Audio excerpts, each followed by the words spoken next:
چاہے وہ 2007 ہو اور چاہے وہ حالیہ دنوں میں 2021 میں جو وہاں پر حملے ہوئے، کیا ان کو کھلی چھٹی دی گئی؟ کیا وہاں پر کالم نگاروں اور دانشوروں نے کوئی کامنٹ نہیں کیا؟ کیا ان کو سزائیں نہیں دی گئیں؟ میں سمجھتا ہوں کہ ایسے فسادیوں کو جو قوم کے خلاف بلا سوچے سمجھے اور اپنی ذات کے لیے جہاں پر بھی حملہ آور ہوئے، قانون نے ان کو اپنی گرفت میں لیا۔ اور سب سے بڑی مثال حضرت بابا قوم حضرت قائد اعظم کی ہے کہ ان کی جو تاریخی، ان کی جو جدوجہد تھی، ان کی جو قربانیاں تھیں، ان کی جو محنت تھی، کوئی ایسی کوئی مثال ملتی ہے تاریخ میں کہ جہاں پر بدزمانی، گالم گلوچ یا اس طرح کے ہتھ کنڈے استعمال کیے گئے ہوں؟ میں سمجھتا ہوں کہ حضرت قائد اعظم کی جو تحریک ہے، ان کی لیڈرشپ ان تمام چیزوں سے بلند ہے، اور وہ ایک مثال ہے پوری قوم کے سامنے۔ اور صرف یہ نہیں، پاکستان کی تاریخ دیکھ لیں، 1947 کے بعد کیا کیا کڑے امتحانات سے سیاستدان نہیں گزرے، کتنی کتنی عظیم سیاستدانوں نے قربانیاں نہیں دیں، اور کتنے کتنے سخت ان کے اوپر رقیق حملے نہیں ہوئے اور جیلیں برداشت کی، ہتھکڑیاں۔ مگر پاکستان کی تاریخ گواہ ہے کہ ماں سوائے 9 تاریخ کے واقعے کے جب کبھی اس طرح کے امتحانات سے سیاستدان گزرے تو کسی نے کہا کہ پاکستان کھپے، اور کسی نے کہا کہ تمام تر مظالم اور تمام تر مشکلات اور ظلم کی جو پہاڑ تھے ان کو برداشت کیا، اور کہا کہ میں پاکستان کے خلاف ایک لفظ بھی بولنا تو دور کی بات میں سوچ بھی نہیں سکتا۔ یہ ہیں وہ مثالیں جو پاکستان کی جو حالیہ تاریخ ہے وہ اس سے بھری پڑی ہے۔ تو میں سمجھتا ہوں کہ آج ہم یہاں پر یہ جو اسپیشل سیشن ہم نے کابینہ کا جو یہاں پر بلایا ہے، اور میں آپ سب کا شکر گزار ہوں کہ 9 مئی کے حوالے سے وہ جنہوں نے حملے کیے وہ چاہتے ہیں کہ آج اس کے اوپر جھوٹ کا پردہ گرا دیا جائے، اور یعنی ڈھڑائی کے ساتھ قوم کو جھوٹ اور تمام تر جو دوسرے ہتھ کنڈے کے ذریعے قوم کی توجہ جو ہے وہ دوسری طرف مبذول کروائی جائے۔ یہ وہی لوگ ہیں جنہوں نے، آپ کو یاد ہے کہ 35 پنکچر کی بات کی تھی، اور جب اس کا راز کھلا تو ان کے پاس منہ چھپانے کی کوئی جگہ نہیں تھی۔ یہ وہی لوگ ہیں جنہوں نے سائفر کے حوالے سے کیا کیا پینترے بدلے، کبھی اس کو امریکی سازش قرار دیا، اور پاکستان کے جو تعلقات ہیں اس میں سرد مہری کے موجب بنے۔ کبھی انہوں نے یہ کہا کہ نہیں، یہ امریکی سازش نہیں، یہ تو یہاں کے لوگوں کا کردار ہے، پھر دوبارہ پینترا بدلا کہ نہیں، یہ تو امریکی سازش ہے۔ پاکستان کی نہ صرف رسوائی کی، ہمارے تعلقات کو بہت اس کو ذوف پہنچایا، پاکستان کے تعلقات کو دھچکا لگا، اور آج تک ہم پوری اجتماعی کاوشیں بروئے کار لا رہے ہیں کہ ہم اپنے تعلقات کو دوبارہ اس سطح پر لے آئیں جس سے کہ برابری کی سطح پر ہم دوبارہ اپنے ان دوستوں سے، ان ممالک سے اپنے تعلقات کو آگے بڑھا سکیں۔ میرے انتہائی قابل احترام کابینہ کے ممبرز، بھائی اور بہنوں، میں یہ کہنا چاہتا ہوں کہ 9 مئی کا جو واقعہ تھا اس کے دلخراش مناظر وہ پوری قوم نے دیکھے،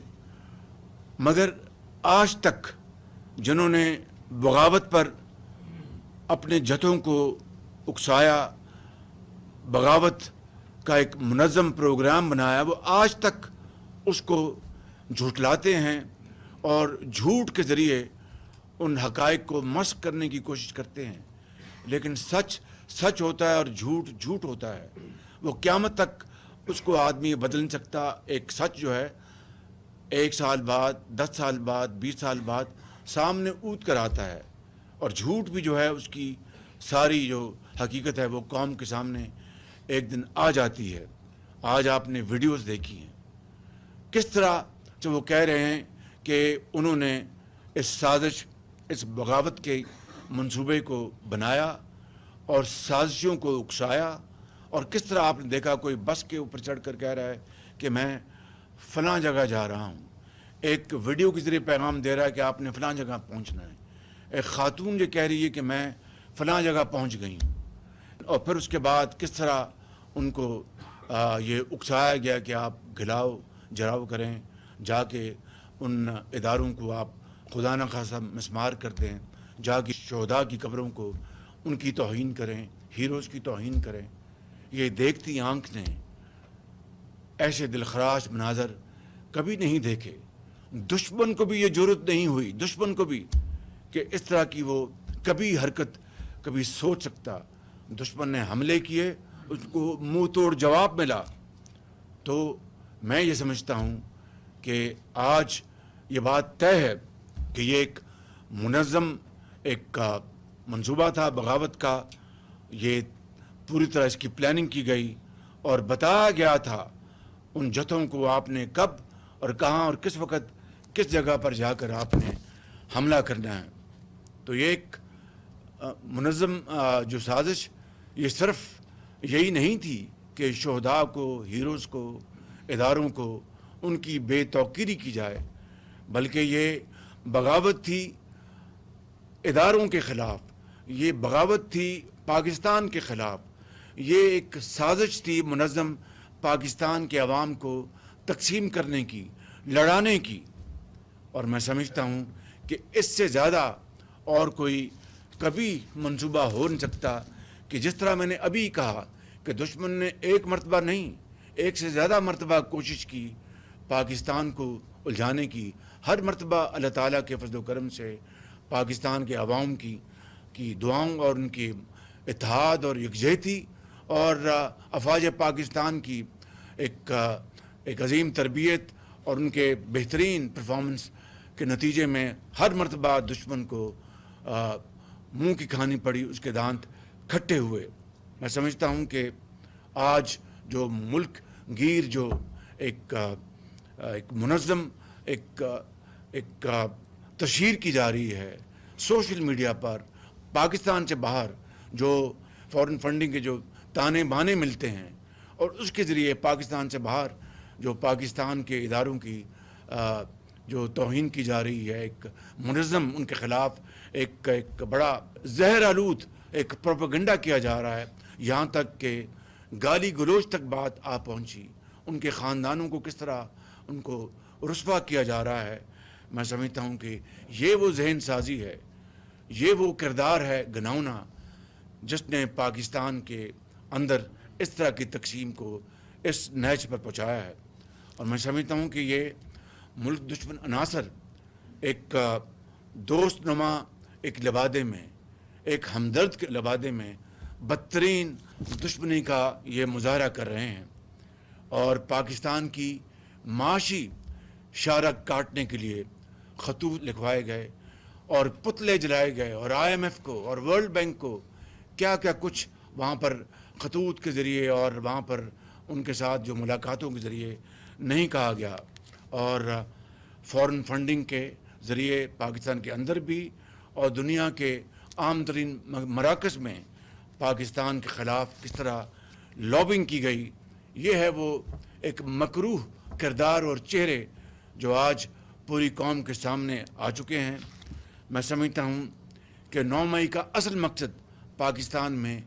جمہوریت کا خاتمہ، آئین کو خدا نخواستہ دفن کرنا اور فرد واحد کی بادشاہی اور ڈکٹیٹرشپ کا قیام عمل میں لانے کا ایک بہت ہی مذموم منصوبہ تھا۔ اس مقصد کے لیے پاکستان کے اندر عوامی اتحاد کو توڑنا، فوج کے لیے عوام کی محبت کے جذبات کو اس کو ختم کرنا، اور بغاوت کے ذریعے خانہ جنگی کا یہاں پر پھیلانا تھا۔ اللہ تعالیٰ کا بے پایاں فضل و کرم ہے کہ اس کے کمال مہربانی سے اور پاکستان کے کروڑوں عوام کی دعاؤں سے، اللہ تعالیٰ کے فضل و کرم سے یہ ایک انتہائی کبھی منصوبہ جو کامیاب نہ ہو سکا بلکہ ہمیشہ کے لیے دفن ہو گیا۔ لیکن سوچنے کی بات یہ ہے میرے انتہائی قابل احترام بھائی اور بہنوں کہ کیا وجہ ہے کہ 1 سال گزرنے کے باوجود 9 مئی کے مجرموں کو اب تک سزا نہ مل سکی، ان کو کٹہرے میں لایا نہ جا سکا، ان کو آئین اور قانون کے مطابق سزائیں نہ مل سکیں۔ یہ ہے وہ چھپتا ہوا سوال جو پوری قوم آج اپنے آپ سے پوچھتی ہے، ہم سے پوچھتی ہے، اور جو تمام ادارے جن کے لیے یہ ذمہ داری فرض کی گئی ہے ان سے پوچھتی ہے۔ میں سمجھتا ہوں کہ آج ہمیں 9 مئی کے حوالے سے اپنے شہداء کو اور اپنے ہیروز کو ہمیں یہاں پر سلام پیش کرنا ہے، اور میں یہاں پر بلا خوف تردید کہنا چاہتا ہوں، مجھے اس میں یہ بات کہنے میں کوئی باک نہیں کہ 9 مئی کا جو منصوبہ تھا، ناپاک منصوبہ، جس طرح میں نے یہاں پر گزارشات کی ہیں، یہ نہ صرف پاکستان کے خلاف سازش تھی، بغاوت تھی، ریاست کے خلاف بغاوت تھی، یہ افواج پاکستان کے خلاف بغاوت تھی، اور جو سپہ سالار ہیں جنرل عاصم منیر ان کے خلاف بغاوت تھی، اور یہ خدا تعالیٰ کا ایک کرم تھا کہ یہ بغاوت جو ہے دم توڑ گئی۔ قرآن کریم اس بات کا گواہ ہے کہ شہداء ان کو مردہ مت کہو، وہ زندہ ہیں۔ ان کے خاندان کے افراد وہ کیا سوچتے ہوں گے کہ ہمارے پیارے جان ہتھیلی پر رکھ کر اس دنیا سے رخصت ہو گئے، اپنے بچوں کو یتیم کر گئے، مگر کروڑوں بچوں کو یتیم ہونے سے بچا گئے، ان کی بیویاں بیوہ ہو گئیں، مگر کروڑوں جو خواتین ہیں وہ بیوہ ہونے سے بچ گئیں۔ وہ آج کیا سوچتے ہوں گے کہ ان کے ساتھ جو کیا گیا 9 مئی کو، اس سے زیادہ میں سمجھتا ہوں کہ دل خراش مناظر کوئی سوچ بھی نہیں سکتا، یہ سوچ سے باہر ہیں۔ میں سمجھتا ہوں کہ آج ہمیں اس بات کا عہد کرنا ہوگا کہ ہم پاکستان کو انشاءاللہ مل کر، ہم بحرانوں سے نکال کر معاشی بہتری کے لیے ہم انشاءاللہ مل کر کام کریں گے، شبانہ روز محنت کریں گے، اور اس راستے پر ہم پہلے ہی ان 2 ماہ میں گامزن ہو چکے ہیں۔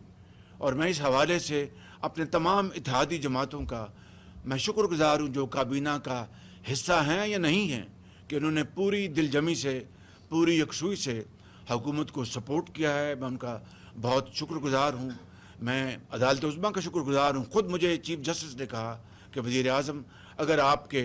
یہاں پر خزانے لٹ رہے ہیں اور 2700 ارب روپے کی آپ رقم بتا رہے ہیں کہ جو کہ انڈر لیٹیگیشن ہے، اور جو لیکیج ہے اربوں روپے کی، ہم تیار ہیں آپ کی پوری مدد کے لیے، مگر آپ اپنی FBR کو، اپنے وکلاء کو، ان کو تمام محکموں کو کہیں کہ وہ تیاری کے ساتھ آئیں۔ ہم انشاءاللہ آپ کے ان جو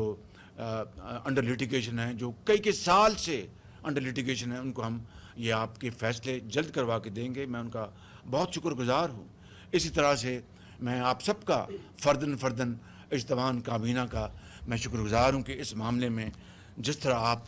پوری طرح دل جمی سے محنت کر رہے ہیں، اپنے فرائض انجام دے رہے ہیں۔ ابھی سعودی عرب کے ہمارا جو دورہ تھا، میں آپ کو بلا خوف تردید کہتا ہوں کہ میری زندگی میں اس طرح کا انتہائی پروڈکٹیو اور انتہائی یوزفل دورہ میں نے کبھی آج تک نہیں دیکھا، اور آپ لوگ جو میرے ساتھ وہاں پر تھے، آپ اس بات کے عینی شاہد ہیں۔ تو میرا یہ ایمان ہے اور آپ کا یہ ایمان ہے کہ wherever there is a will, there is a way۔ کبھی منزل نہیں ملتی مسلسل محنت اور امانت کے سفر کے بغیر، پھول کبھی پیدا نہیں ہوتا کانٹوں میں الجھے بغیر۔ یہ ایک دنیا کا ایک آزمودہ راز ہے، اسٹیبلشڈ یہ ایک چیز ہے، کوئی اس کی تردید نہیں کر سکتا۔ لہٰذا اگر پھول مہک پیدا کرتا ہے باغ میں تو وہ کانٹوں سے پہلے گزرتا ہے۔ تو محنت اور محنت ہی، میں سمجھتا ہوں کہ اس ملک کو انشاءاللہ میرا ایمان ہے کہ آپ سب کے ساتھ مل کر ہم انشاءاللہ ہم پاکستان کو اس کی کشتی کو مہندار سے نکال کے کنارے لگانے کے لیے شبانہ روز محنت کر رہے ہیں۔ تمام ادارے اس میں شامل ہیں، SIFC شامل ہیں، کیبنٹ شامل ہے۔ میں آپ کا بہت شکر گزار ہوں، اور میں سمجھتا ہوں کہ آپ نے جس طرح 9 مئی کی سازش کو ناکام بنایا، اس طرح پاکستان کی اس ترقی اور خوشحالی کے سفر کو یہی دشمنان پاکستان جو دوست کی شکل میں اس کو دوبارہ پٹری سے اتارنے کے لیے اور ناکام بنانے کے لیے جو کوششیں کر رہے ہیں وہ انشاءاللہ دفن ہوں گی.